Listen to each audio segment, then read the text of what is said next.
Ross tell us that he'd forgot to press record in 10 minutes. I'm going to really enjoy that in 10 minutes. Guys. Ooh. Every single week. I don't have much to pre-show shit show about, really. Let's crack on. We can play some games afterwards. Maybe how there's a Harry Potter game where any character can use any bathroom, and J.K. Rowling has presumably sold the franchise. I can only assume. What a bigot! What an absolute bigot! It's ridiculous, isn't it? It is. It is. But we're not doing pre-show shit show. Don't get dragged down into her level. Let's go. Who's level? Our level. Yeah. Come down to our level.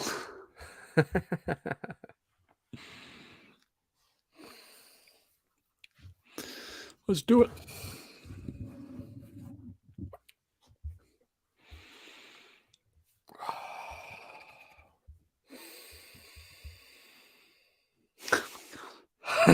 Just to drive you mad.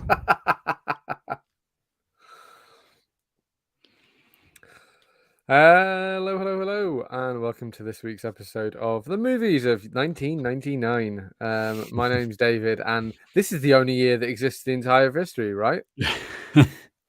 Certainly, the best year for movies is what we're learning, isn't it? My name's Sam, and this is exactly how I pictured it: choking on swan gas. I will say, you know, there's some dark stuff that happens in this movie, but fortunately, it's offset by all the murder. Just depicting a really horrible. Let's just hit that right off the top. Right, this week we watched the 1999. I said that right the first time. You did, movie, yeah. Drop Dead Gorgeous. Which, you know, a satire of beauty pageants, basically, mockumentary style. Now, let's just say off the top that American beauty pageants are a baffling, sexualized, institutionalized. What's the word? It's an institution to make it easier for pervy old men to groom women and girls. That seems to be their only reason for existing. Well, mostly girls, it seems so, isn't it? That's the point, isn't it? I think it's people who, you know, are children, and this is what's so weird about all these things.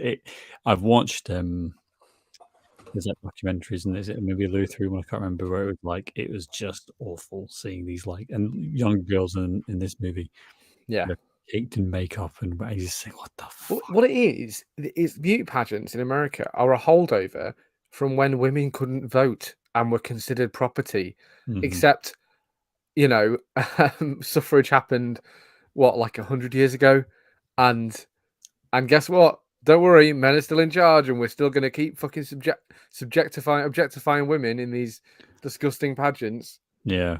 As exemplified in this movie by the judge who can't stop salivating. Yeah. I feel like all judges in all beauty pageants. I feel like we've come into this pretty hard. It's a bit of an edge, you understand, this episode. This joyful movie. If we talk about it now, we can maybe shelve it for the rest of the discussion, you know. Yes, I think so. There is another caveat I think we need to mention as well, which I'll come to in a second once I summarize this excellent movie. A small town beauty pageant turns deadly as it becomes clear that someone will go at any lengths to win.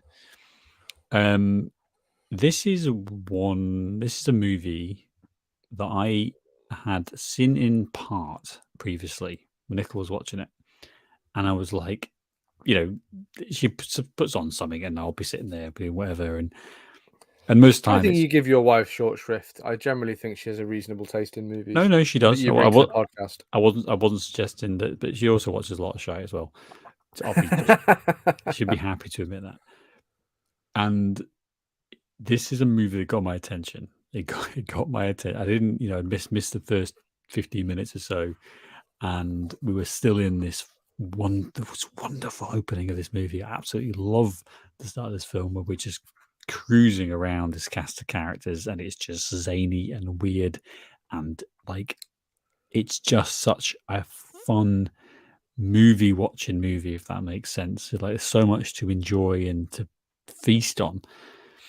And then So when I actually sit down and properly watch it, as I did last night, it was just like even more fun again. Like this is just such a rare movie, I think, in the type of films that we get to watch as well.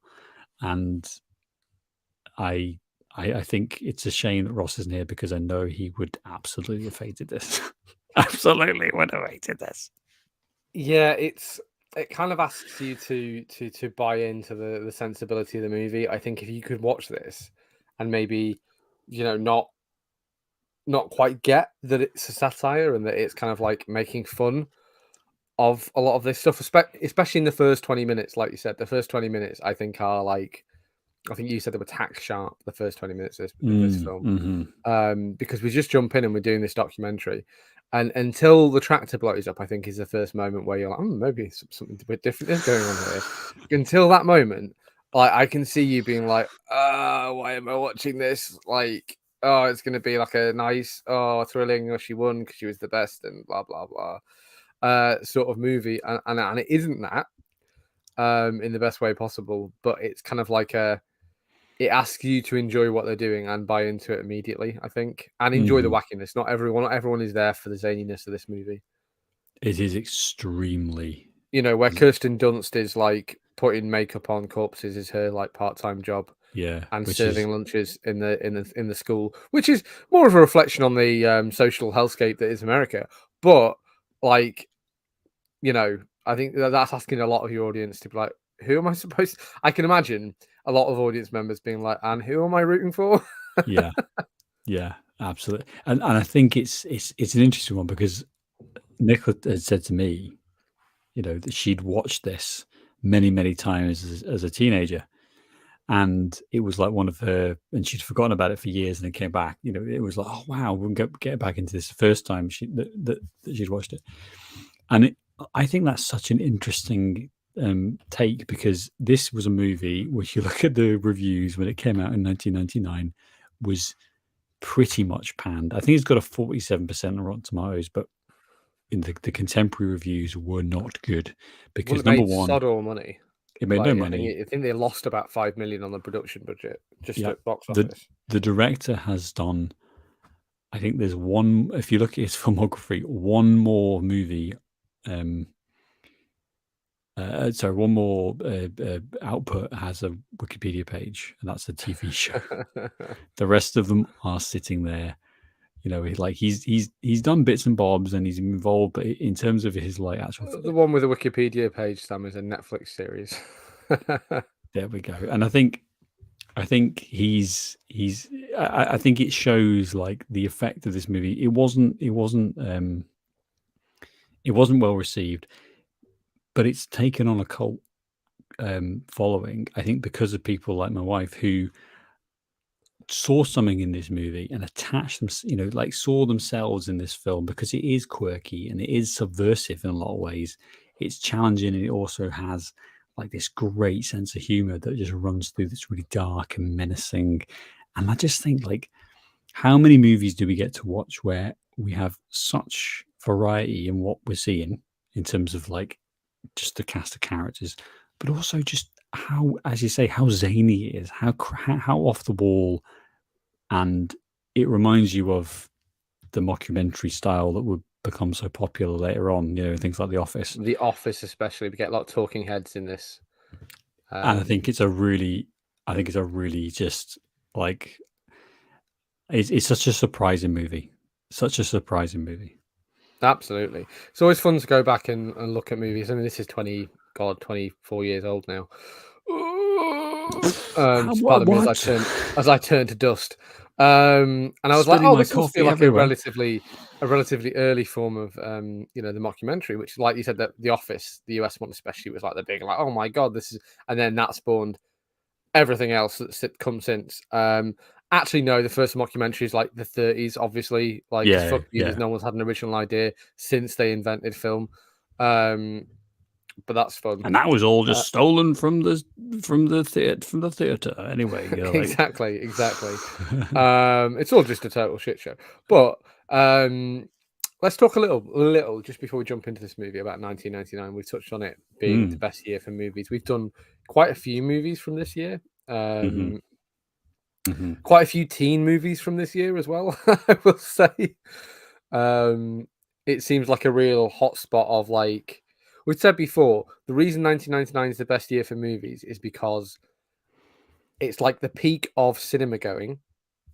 Yep. Obviously, before the internet takes off, but it's also before 4 big studios bought everything. And after 4 big studios owned everything in the 60s, you see, if you follow me. So it's after 4 big studios owned everything and before 4 big studios owned everything. So you've got little production companies making films like this that these days would either be straight to streaming or just wouldn't get made, or they get turned into like a 4-part, Netflix series. And it's like, but in 1999, that was here's the cost them 15 million to make this, which seems like loads of money. And that's like, here's $15 million, great, go. Yeah, and I think when you compare the 1999, which let's not forget includes like The Sixth Sense, The Matrix, Fight Club, like we keep going down the list, John Malkovich, and of course Election, previous episode, of course the standout movie of the 1990s, Episode 1, The Phantom Menace. Oh, sorry, no, I meant The Mummy. The Mummy, that's the standout movie of 1999. Like. This is an amazing decade movie, and I think this film, for me, it does fit in that your same thesis of like, this is the last chance before, DVDs took off, in the early 2000s, late 90s. So we're even more home media available, and I don't think a movie like this. Like the movies like, I mean, maybe now because this is the kind of style of humor that we've got now, isn't it? But I think I think it's a rare thing for a movie like this to be made, and you can see why it failed, because I think it was maybe a little bit ahead of its time in terms of the subject matter and the humor.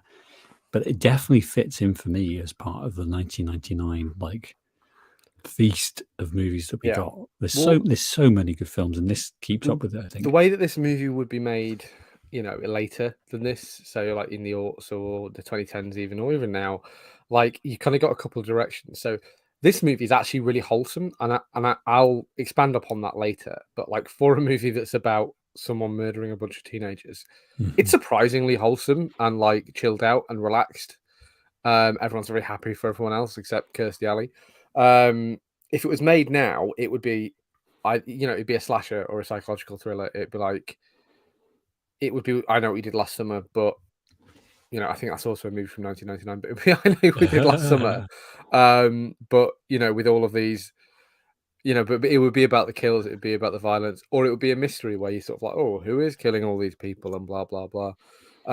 Whereas this is an out and out black comedy is a really poisonous term in Hollywood. I think largely because most films that are black comedies are quite flawed, and I include this movie in that. We'll expand on that again in a minute. But it's kind of like, it's trying to be quirky, it's trying to be funny and offbeat, and that's kind of what it's going for. The ultimate thesis of this movie isn't like a huge message. Do you know what I mean? I think to its credit, but nowadays this movie would have a pointed message at the end of it. It would be like, be yourself, or it's not important to win pageants, or it is important to win pageants. And I don't think this movie really has a lot to say about any of that. And that's where I think this stands out with two other 1999 movies. The first one I think is I've completely lost 10 Things I Hate About You, previous episode, where it's a real like anti rom-com, isn't it? It's like an anti-movie where we're being subversive. We're going against the grain of what is expected of teen movies. And I think if you look at the movies like The Breakfast Club started this, but then I think it all got sucked into that kind of rom-com category where romantic comedies. The rush to the airport at the end of the film. Yeah, I know what you mean. Exactly. Julia Roberts and blah blah blah blah blah. I mean, there's another example of when was that? What's that Julia Roberts movie? Pretty Woman. Yeah, when was that made? That's 1990, isn't it? Like that is to me, 89 or 90. That to me is the ultimate sanitized rom-com, where we literally have a Disney movie about a prostitute who is somehow happy with the fact that her John is going to be looking after her, like that's romantic somehow. You know, like it's completely pulled into the system and made whole again. And I think this movie, 10 Things I Hate About You, and to a certain extent American Pie as well, also in 1999. An Election. Let's not drop An Election, Election, which again, yep. similar sort of What a year. weird, like oddly violent and oddly dark at times, but ultimately fairly comfortable. But like the point isn't that anyone wins or loses. Like ultimately, no one's going to prison or getting murdered at the end. I think all these movies challenge your perception of what teen movies should be, and what the morality tale is flawed throughout all these. Like we don't have the run to the airport scene. We also don't have a moment where everyone learns a lesson. Like it's all about like the humor being paramount. 10 Things I Hate About You maybe skirts that line a little bit, but I think throughout you still got this idea, this rejection of your traditional romantic Hollywood tropes. And I think this movie, it isn't a romance. It is really about teen experience and how we're all developing and our hair in new place. Like it's all about that kind of vibe, which is why I think, skipping forward to 2023, this is such a cult movie. I think it was only like 2000, and it came onto Netflix in 2019. It came on Hulu. Sorry, first time on streaming on Hulu, 2019. And in that time, I think it's gained a pretty decent following and a kind of cult status. I think the cult status was established a bit before that. This is the classic sort of home media sort of movie. But the resurgence, I mean, for now. Yeah, like similar to lots of things that have come onto streaming, like Friends. I mean, that's a bit outdated now. But when Netflix came on Netflix, it was like, oh my god, all the people who are 20 years old are suddenly discovering this, pretty homophobic show from the 90s. It's this pretty weird show where people are homeowners in Manhattan in the 90s. Crazy. No, they all rent. It's fine. Don't worry about it. But they can afford rent control. It's fine. They live in the magic money land. Anyway, this isn't the Friends grandmother's that was several years in the rearview mirror. No, this movie is what was a cult classic because of home media, and it's the sort of thing that I think the reason for that, and the reason that a lot of these movies that we cover that are cult classics, is because you could watch I've watched this like 3 or 4 times since it came on streaming, basically. And I've enjoyed it every time. I've enjoyed different things about it every time. It's not a perfect movie, but like it's something that really is made to be rewatched, and that's where a cult film is kind of baked, is not necessarily this theatrical release where you've got all the critics like that like elitist bullshit of like, oh well, it's the act structure, which we do all the time. We are part of the problem, but these wanky critics are like, oh, it's not a perfect and whereas it comes home and it's several thousand teenagers' favorite movie, and they watch it 1,000 times, and then it grows and grows and grows to the point now where I think this is reasonably well regarded, in the realms of a cult classic for a relatively low budget movie from the 90s. Yeah. So let's helps. The cast helps. Let's talk about the cast. This cast is stacked. I mean, we've got some of the top like female women actors that we have. Like, I mean, Kirsten Dunst, Oscar winner. Kirsten Dunst does like I think this was the bridge moment of her from being a child actor to sort of like, this is really on the cusp. She did Spider-Man the following year, 2000, I think. No, 2001. 2001, yeah. I mean, but they'd been filming it like after this came out. Yeah, Kirsten Dunst is one of those actors to me that I think she's. I don't necessarily see her that much, but when she's more because she's got all that money and her parents didn't steal all of her money when she was a child. I think she can afford to be a bit more choosy about roles. So I think she only really does things that she wants to do, and that doesn't necessarily, that doesn't always line up with. Yeah, but this was definitely. So she's one of those actors that I always enjoy when I see her in things, but I don't see her in that many things because I'm not necessarily watching the things that she's in. And she definitely, this is part of a kind of like breakout phase, isn't it? Where she had Virgin Suicides, I think, as well as another one of her movies. I think that's right, isn't it? In fact, same year, apparently, 1999. Jesus Christ, what a year for movies. 1999 is the best year in movie history. I just fight me, internet. And the internet agrees. It's fine. Yeah. So there's a lot. Yeah, there is, and I think as she goes on to Spider-Man is where it goes. But she. I mean, we can't go through the entire cast. There's so many of them, but Kirsten Dunst is the main character, and she is so fucking good in this. She's so she's the opposite of the rest of them, and she's channeling this 17-year-old innocence in a really, really effective way. Well, also, and this goes for all of the cast, they're also like nerdy and awkward, and they're all 17-year-olds. It's weird, isn't it? Some of them are really against type, and then some of them are like Denise Richards plays this role in every movie she's in, and she does a great job of it. But given that she's 30 years old when this movie came out, or whatever it is, is that true? 28, I think, maybe. I think this is the same year as Wild Things, which is a really, really famous her and Nev Campbell and that guy. Which is 28. We're going to do that movie if we haven't already done it. Mm-hmm. But Denise Richards is like this stuck-up rich bitch, basically, and she plays this role in everything, and she made a lot of money from that. Brittany Murphy is kind of doing her again very similar to every other role she did at this time. Before she sort of went on to be a bit more. Who did Brittany Murphy play? What was the? She was the girl with the one who gives her. That's right. Yeah. Her jacket to Kirsten Dunst. Yeah. Amy Adams is hilarious in this movie. Amy Adams. And this is a really early role for Amy Adams, I think, and she's doing the best. I think she's doing the best, awkward teenage girl thing.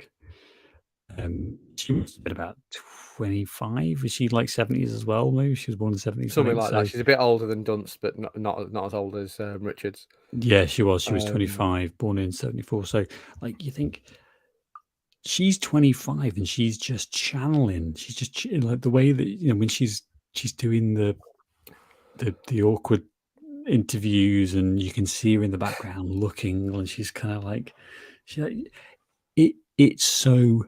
it's so perfect. I think all of the cast, all the characters in this are so pitch perfect in a way that there's so many of them, and there's lots of they're obviously not as prominent, but they all make their impact. They all have a point, and they all fit an archetype as well, which I think is really clever. The writing is clever enough to know that there's a role that people are looking for almost. It's a funny movie, and we'll talk about the elephant in the room in a minute. We'll get to the male cast members because there aren't many. But they've got this great range of young female actors, as we discussed. And I think maybe in '99 they weren't as. Obviously, this is really early for a lot of them, but nowadays you're like, oh my god, the star power in this movie, and then you've got the amazing adult cast as well, which is kind of obviously the inverse. You've got Kirstie Alley of Cheers fame, also of her career being over after this year fame because of Scientology. Oh, really?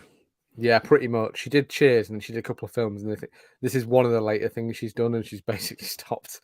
She didn't appear in Frasier because of the Scientology thing. Good Lord. Scientology ruining everything. We're going to attack the church in 10 minutes, and we'll have covered all the attacking bingo. Bring it. And Kirstie Alley's really, really good in this, I think, as that overbearing mum archetype. You've got Alison Janney from West Wing, who I think is again doing a very specific performance in this movie, but doing it really well. And Ellen Barkin's the mum.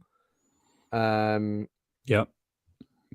More on the shouty woman from Austin Powers is in this as well as the sort of fourth. There's also, again, it's just a really tight cast of character actors. That's the word I was looking for. Well, there's also lots of those people. Those guys, those gals. I suppose that's weird. Those gals. That gal. Who you go?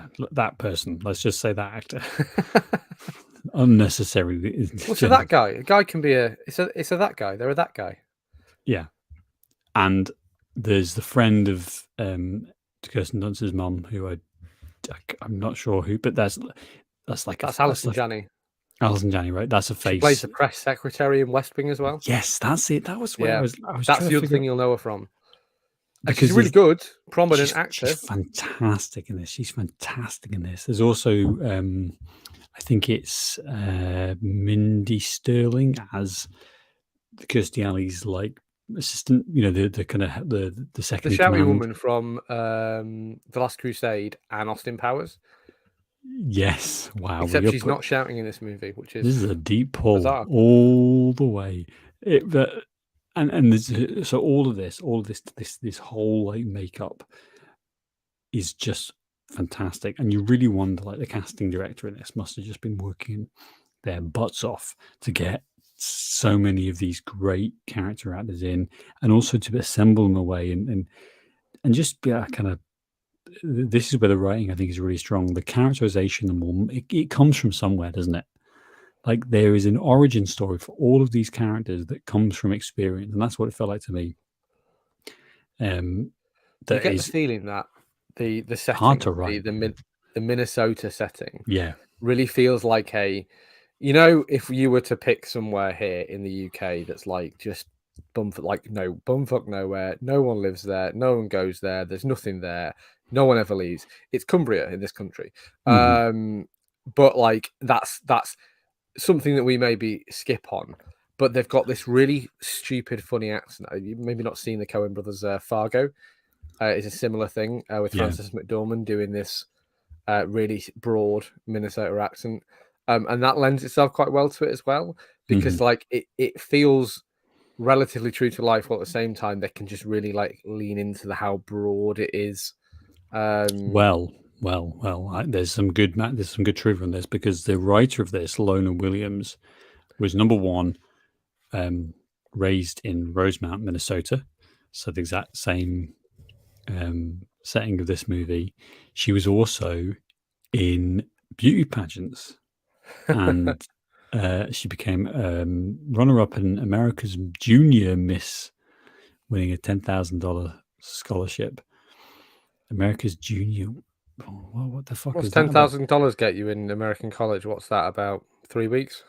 Yeah. So this is now America's Junior Miss is now Distinguished Young Women, which hands out scholarships to high school senior girls, and I think this is a very well rewritten Wikipedia article, because it's like, oh yeah, we don't do any of that anymore. Although if you go to the early years, it's basically it was a model, it was a beauty pageant. Abuse. Just fucking crazy, like, Jesus Christ. So all of this obviously comes from the kind of experience of Lona Williams, the writer, and I think, like, when I before I'd read up on this stuff, I was just struck by how much of this, because it is very biting, and it is really kind of like showing how awful these beauty pageants are, but it's kind of a love letter as well, isn't it? I think it's a love letter to Minnesota and to this town, and to the kind of parochial, like, small town view of middle America, but also to beauty pageants as well. Like, as much as you've got the pervy judge, and as much as it's kind of pathetic, when they're talking about, you win a $50 scholarship. Like, absolutely. It isn't. I think it's not. I get what you mean, and especially about the setting. I really do think you're right. It's like a love letter to the tropes and the realities of small town life. I live in a very small community, which you know very well. Yeah. Absolutely, you do get this kind of character, and this, like, people treating like this. They treat this beauty pageant like it's the Olympics, because they genuinely feel that way. And this is like true of small towns everywhere.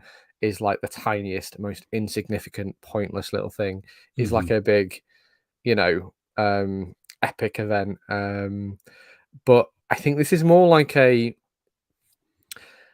it's obviously from experience of beauty pageants, and there's a lot of like the jokes about the behind the scenes stuff and the training and all of that, and the pointlessness of it, while at the same time being quite, I think, critical of you know, the pervy judge and the fact that all the other judges are corrupt, and the bureaucracy of it, and also like how degrading it can be. I think they touch on that quite well too. But I don't, you know, it's not doesn't it also doesn't feel like a massive, you know, this isn't like a sniper shot at beauty pageants either. It's not that one-sided. It's not like fuck beauty pageants, they're terrible. We've got other stuff for that. And we've also got things like ironically, I was sure this came out after Miss Congeniality. You know, the Sandra Bullock pageant movie. Actually, that's the year after. That's 2000. Something going on beauty pageants in cinema. But that's a movie that's really pro pageantry and anti women who aren't beautiful. That's a separate movie. We should do that because that's a troubling message. We should. But like, this doesn't really pick a side in that way. Yeah, I think so. I'm not sure though. You know, I'm not sure because I think it is so biting, isn't it? Like it's such an acidic movie all the way through. We are. Everyone is the punchline. Everyone is the butt of the joke. Well, it's pointless as well. It's a movie that I certainly think the first half of this movie is like excellent, and if they managed to maintain that cohesion until the end of the movie, I think this would be an absolute classic. However, there we go. Everything after the parade scene is quite simultaneously rushed and bloated and a bit. What are we doing? What's the parade scene? Remind me. What's the parade scene? So roughly, the movie here opens. We have the run up to the pageant. You know, we have the murders. We have the pageant. Kirsten Dunst comes in second. Denise Richards comes in first. Then they have the like inaugural parade where Denise Richards is on this big float that's been soaked in petrol by somebody. Yeah, the swan gas. Choking in swan she's gas. Killed, which means Kirstie Alley goes to prison because she just goes mad and admits she murdered all these children. I would have got away with it if it wasn't for you damn kids. If I hadn't opened my mouth right now, not even if it wasn't for these damn kids, if I hadn't admitted it all in front of all these people. I haven't perfectly incriminated myself. And then Kirsten Dunst basically goes to this is where I think they're just like maybe the writing feels a bit rushed in the second half, where we go from there to Kirsten Dunst going to the regionals, and that's where everyone gets food poisoning, which is funny. Like that could be a really fun capstone for your movie. And then she goes to the finals, and they get off the bus, and the company that sponsors it has gone bust. And again, that's really funny. But I'm like, what we've been doggy paddling since Denise Richards was blown up. And I'm like, what are we doing? What the sharks are circling? What are we doing, movie? Yeah, because it's 98 minutes, so you know we're just over our gone in 90 minutes seal of approval. But in some you are right, and I think my watching through this, I was thinking, God, there's a lot going on in this, and also simultaneously, there's also quite a lot of it where you could think, I could maybe get rid of that. Like it's kind of a weird. I think it reminds me a little bit of that kind of Simpsons American Dad style, you know, joke per minute thing where we just doof, like we don't really get any downtime. There isn't really points where we have that many library scenes or, you know, where the characters talk, because there isn't really a plot. There isn't really much going on other than let's get to the end of this this beauty pageant.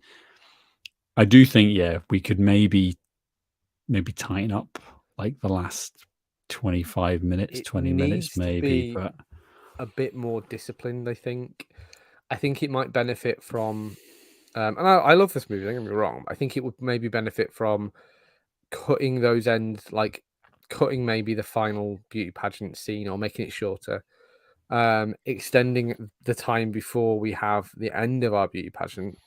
And maybe having like more of a mystery about who is killing all these people, because the movie, and I love it about it, could not be less concerned about all these deaths. So let's count them right now. So we've got the girl on the tractor, the class president. She gets blown up like I think it's minute 6 or 7 in the movie. It does not take long. Mhm. And she dies, and then the boy that Kirsten Dunst likes at school, he gets shot on a hunting trip, which leads to a great scene again. This is like the weird sort of like, what are we doing? But I love it. Where Kirsten Dunst, he comes into the morgue, the mortuary, for her to like dress him for burial, and that's how she finds out he's dead. And she's not that bothered by it as well. And this is where this is a good example, I think, of like you set up the rules of your movie well, so that the fact that she's not bothered by this boy that she fancies being dead doesn't really matter, because you set the tone so zany, so wacky, that it doesn't really matter if the reaction of the characters isn't realistic, because it's just all right. We're all in the right ballpark. Do you know what I mean? I think that's a clever thing to do. Yeah, and it also leans into the mockumentary feel of it. So like you've got Kirstie Alley in pretty much every scene in the movie until the parade. She's talking to the camera, so she's performing, and that's not the actor, but the character is performing. So she's doing the spiel about the pageant. Dunst is doing a similar thing. Like all the characters are kind of like, so the bits where we see the characters just acting are it's actually when they're in the background of a different interview or something, or we're just seeing things unfold. But most of the time when it's like an interview, it's kind of couched in that, and that's where I think it's so sharply written.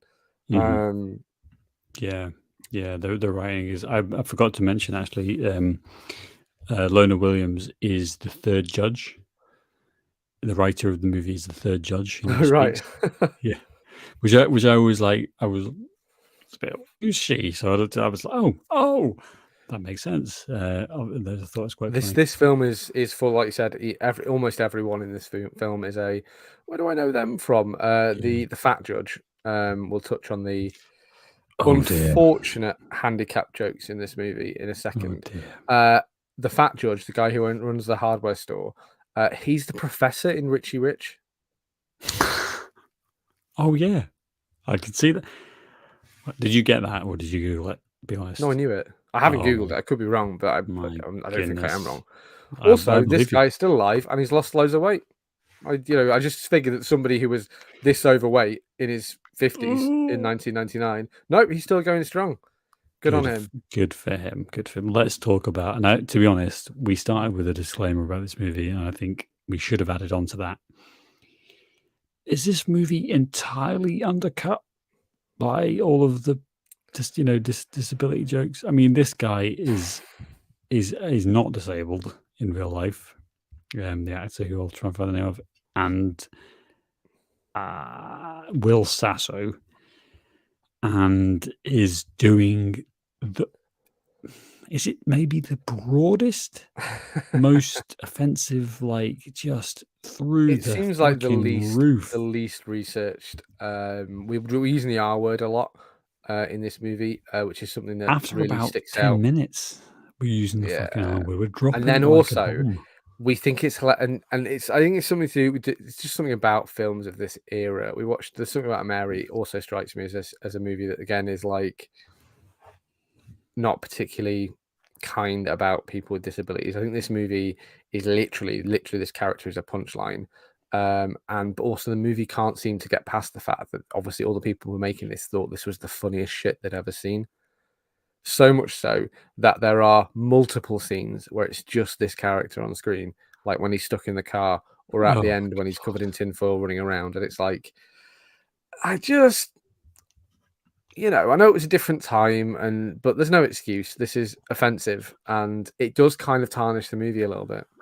And I think that is a thing of like when you are going back 25 years. My God, you're going back 25 years and you're rewatching this, and you just think, like, in the same way that we have shunned movies that use blackface, or in the same way that we've rejected movies like Friends, that fucking horrible storyline in Friends about Chandler's dad, or the every single episode storyline about how somebody says that they're gay and, oh my God, I'm not gay. Like I find it difficult to watch now, and I think I laughed at the time, obviously, because I was on, reconstructed. But does it, and is it enough to just can this entire movie? I feel we should have led with it almost, because is it enough to say like, "Fuck me, this film is." It's aggressive. It's aggressive in the jokes. It's a It's not weird, it's a even. weird line. It's a weird line to sort of stand on. Should Another we recent cancel movie we it? did, which I think is probably actually more related, is Scary Movie, has also a lot of really unfortunate, but that's a bit more targeted and like. I don't think any less offensive than this is the important point. I don't think that portrayal is any less offensive than this portrayal. Where, and I'm not saying we shouldn't have people with mental disabilities, in films and in TV. I think it's important for people to like see themselves. And this is something Oh that's yeah, very 100%. big at the minute. Like, we can have characters with disabilities on TV, but number one, let's try and get an actor who has that disability. Like, these people are looking for work. Number two, let's try and not just have them be a punchline. I kind of know this is a comedy film and all of that, but like, literally the joke is he's an idiot, or he keeps trying to take his pants off, and they're trying to do these interviews, and it's like, right, on to the next scene, and then it's just like 5 minutes of this, and this, and I think even at the time there must somebody said, maybe this is insensitive, guys. Maybe this isn't going to age well. Yeah, and the answer was no, because they doubled down on it. It reminds me of the recent controversy about Roald Dahl books, and the publisher has come out with an update of the books that try and remove some of the language, like the. And actually, I've read Roald Dahl to my son, and I did kind of like censor it a little bit. I did edit it because there's bits where they talk about how fat someone was, and it's not like it's really, really horrible. There's nothing in there that's like that. But I don't really want my son to be going around calling people fat. Do you know what I mean? I don't think that's a nice thing. As a derogatory term for a 6-year-old to be saying. And so these edits have come out, and there's people are just outraged that the original work from this guy who was born in fucking the Boer War or whatever it was.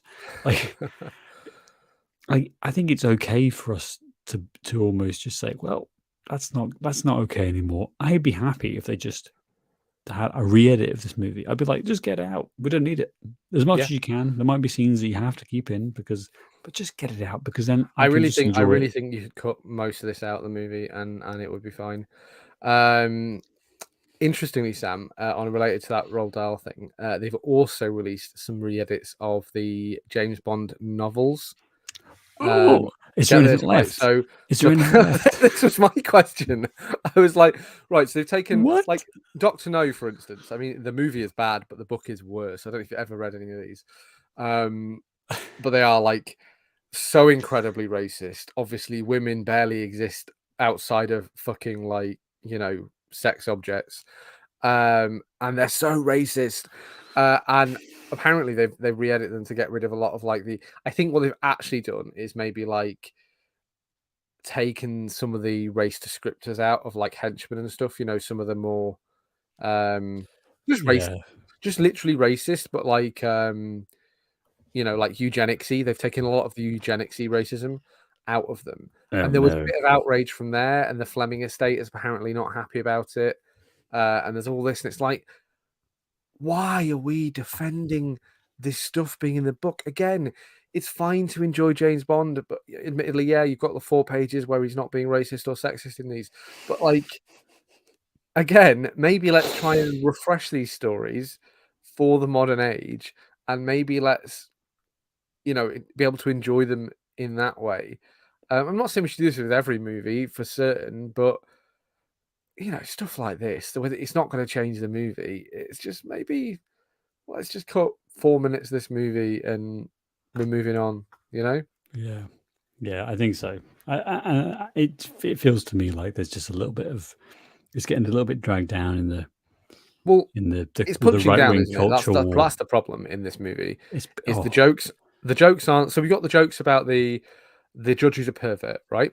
So that's obviously lots of people in We Hollywood don't and like in beauty perverts. We don't pageants. like pedophiles. 100%. 100%. Exactly, We're but with you there. the movie is kind of like the joke is that's this horrible, this sweaty guy who's like licking his lips and looking at these And teenage girls. it's funny as well. Like you can still make It's jokes funny, about but it's this. funny because like it's based in truth and it's not punching down. Whereas the jokes about this guy's mental disability are literally, isn't it funny that this guy is disabled? Yeah, that he exists. Yeah.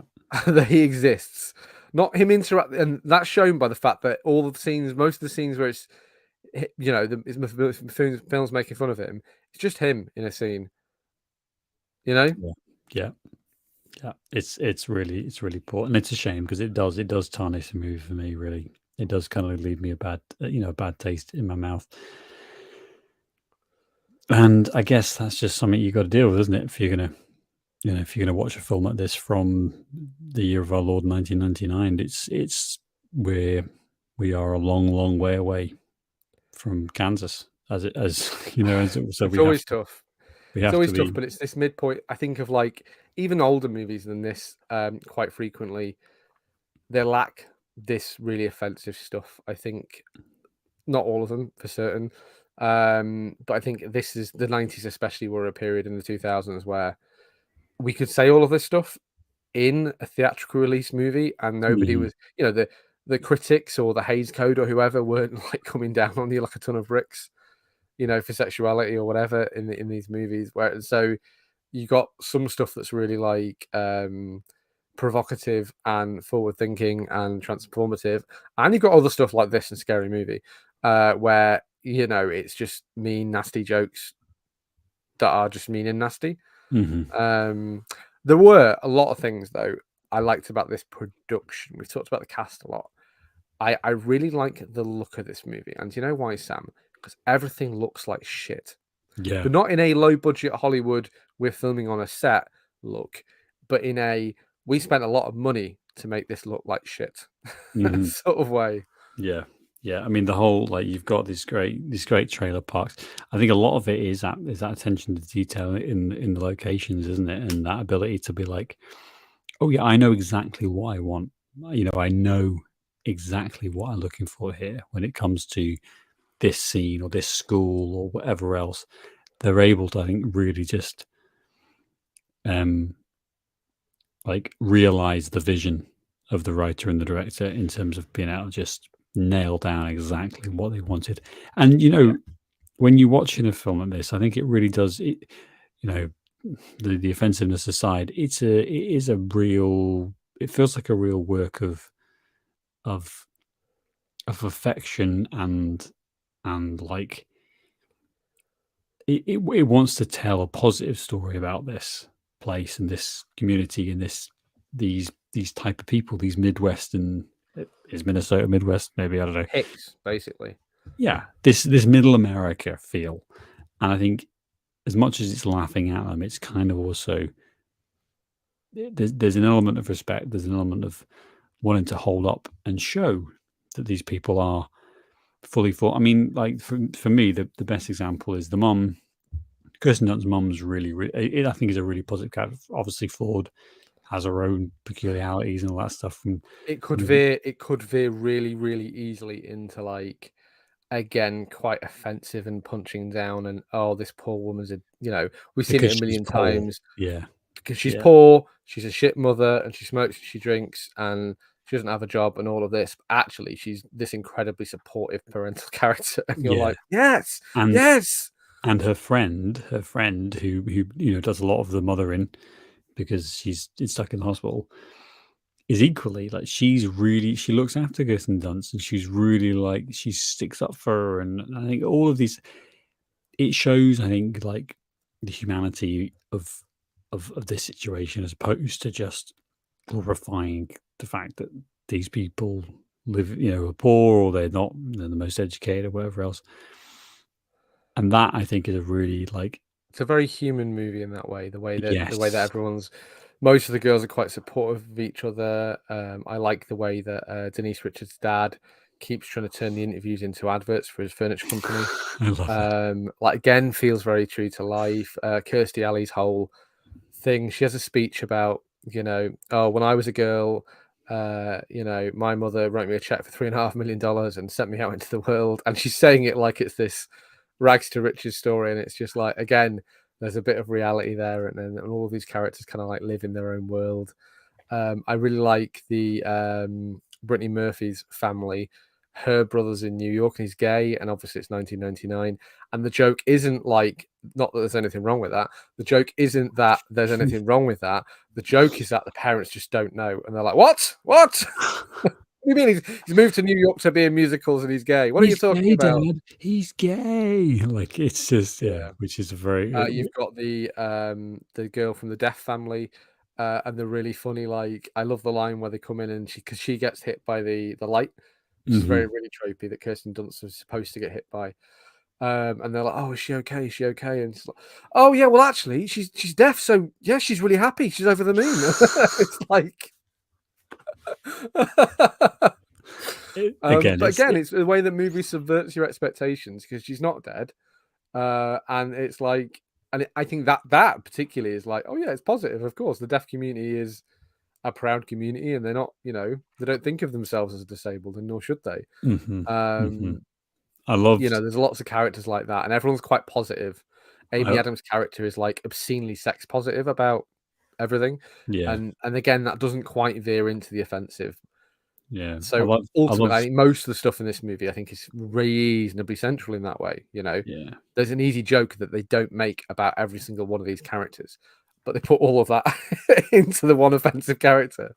Yeah, which is strange. I did like the anorexic, girl from, and again, I think it's a good example of what you're saying there, because I don't think it is punching down about people with anorexia. She's clearly, like, they show it very realistically.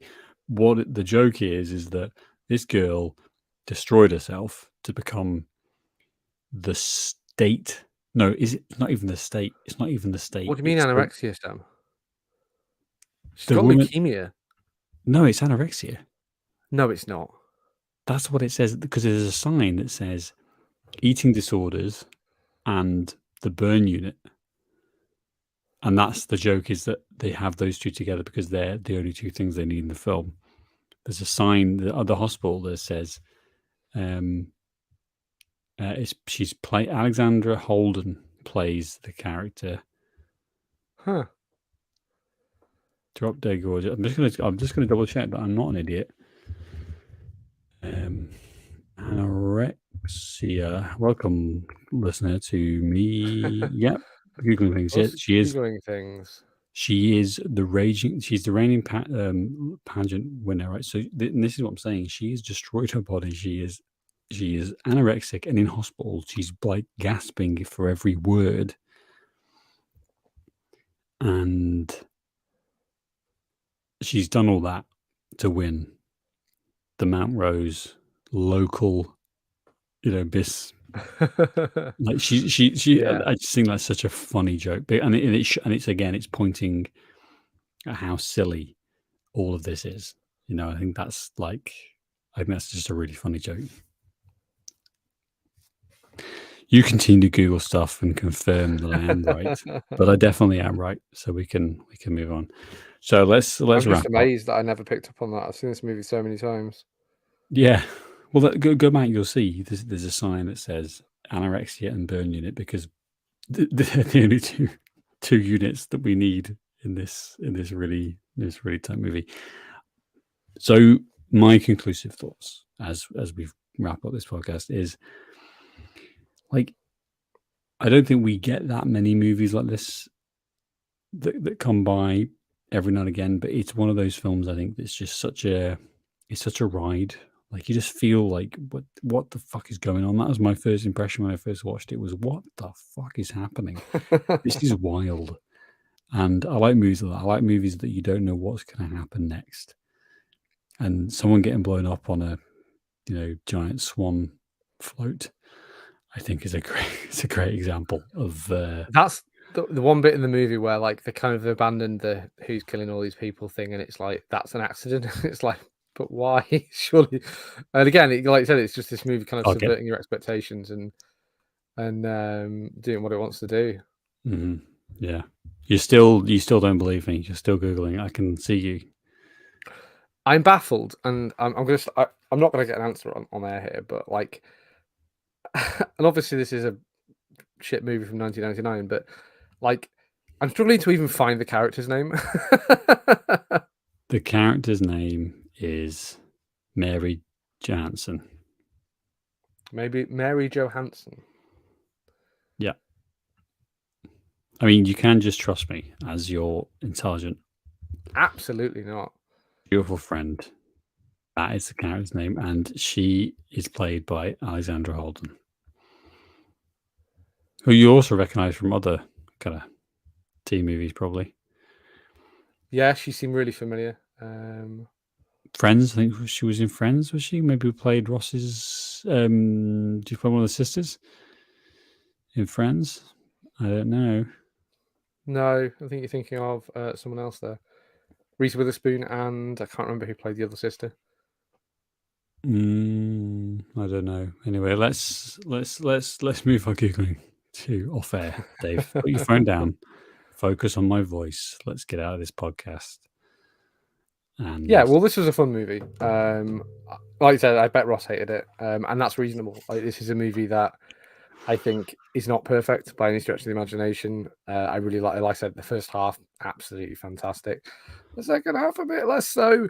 Jokes about people with mental disabilities absolutely not okay. But I think this is still a well I'll come back to. If I could get an edit without all the handicap jokes, that would be great. But generally, I really, really enjoy this. I really enjoy the performances, and it's right in that Dave zone of teen flick. yeah, that's a good place to be. I always appreciate your teen pick movies. Put your phone down, Dave. Stop it. I can see you googling. You're not gonna. Just accept it. It's true. It's fine. It's fine. It's fine.